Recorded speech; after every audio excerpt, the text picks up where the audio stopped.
ഇനി കാസർഗോഡേക്ക് പോവുകയാണെങ്കിൽ കാസർഗോഡ് കരിന്തളത്ത് കനത്ത മഴയിൽ വീട് തകർന്നു. കരുതളം കുണ്ടൂർ സ്വദേശി NK ശാരദയുടെ വീടാണ് തകർന്നത്. വീട്ടിൽ ആളില്ലാത്തതിനാലാണ് വൻ അപകടം ഒഴിവായത്. സാരംഗ് സുരേഷുണ്ട്.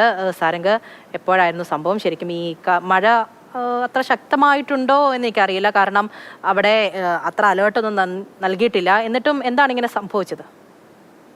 തീർച്ചയായും പൂജ, യെല്ലോ അലേർട്ട് പോലും നിലനിൽക്കാത്ത ഒരു സാഹചര്യത്തിലാണ് കാസർഗോഡ് കരിന്തളത്ത് ഇത്ര സങ്കടകരമായ ഒരു നമുക്ക് കാണേണ്ടി വരുന്നത്. കരിന്തളം കുണ്ടൂർ സ്വദേശിയായ NK ശാരദയുടെ വീടാണ് തകർന്നത്. പക്ഷെ മറ്റൊരു കാര്യം കൂടിയുണ്ട്. അത്ര കനത്ത മഴയൊന്നുമല്ല കാസർഗോഡ് കരിന്തളം പ്രദേശത്ത് ഇന്നലെ പുലർച്ചയോടുകൂടി പെയ്യുന്നത്. 2 മണിയോടുകൂടിയായിരുന്നു ഈ സംഭവം.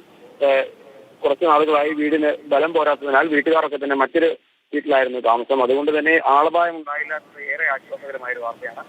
നേരത്തെ പൂജ പറഞ്ഞു വെച്ചതുപോലെ പുറത്തിറങ്ങുമ്പോൾ മാത്രമല്ല, മഴക്കാലത്ത് വീട്ടിനകത്തിരിക്കുമ്പോൾ പോലും ശബ്ദം വേണം എന്നതിന്റെ ഉദാഹരണമായി തന്നെ ഈ സംഭവത്തിൽ നമുക്ക് മുന്നോട്ടേക്ക് ഉയർത്തി കാണിക്കാൻ സാധിക്കും. നിലവിലിപ്പോൾ 4 ലക്ഷം രൂപയുടെ നഷ്ടമുണ്ടായതായാണ് വീട്ടുകാരുടെ ഭാഗത്ത് നിന്ന് കിട്ടുന്ന പ്രതികരണങ്ങൾ. എന്തായാലും ഇത്തരത്തിൽ മലയോര പ്രദേശങ്ങളിലാവട്ടെ അല്ലെങ്കിൽ കനത്ത മഴ പെയ്യുന്ന ഇടങ്ങളിലൊക്കെ തന്നെ ജനങ്ങൾ ജാഗരൂകരായിരിക്കണം എന്നതിന്റെ ഒരു ഉദാഹരണമായി അല്ലെങ്കിൽ അതിന്റെ ഒരു ചൂണ്ടുപലകയായി തന്നെ ഈ ഒരു സംഭവത്തെ കാണാൻ കഴിയും.